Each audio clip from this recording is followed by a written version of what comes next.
ناظرین، قاتلان امام حسین علیہ السلام پر طرح طرح کے عذاب نازل ہوئے۔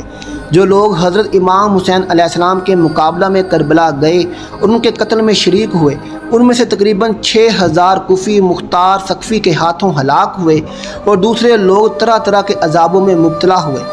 علماء کرام فرماتے ہیں کہ ان میں سے کوئی نہیں بچا جس نے آخرت کے عذاب سے پہلے اس دنیا میں سزا نہ پائی ہو۔ ان میں سے کچھ تو بری طرح قتل کیے گئے، کچھ اندھے ہوئے اور کوڑے ہوئے، اور کچھ لوگ سخت قسم کی آفتوں میں مبتلا ہو کر مارے گئے۔ ناظرین، یہ تھی ہماری آج کی ویڈیو۔ آپ کو کیسی لگی ہمیں کمنٹ باکس میں اس کے بارے میں ضرور بتائیے گا۔ ملتے ہیں آپ سے اگلی ویڈیو کے ساتھ، تب تک اپنا خیال رکھیے گا۔ اللہ حافظ۔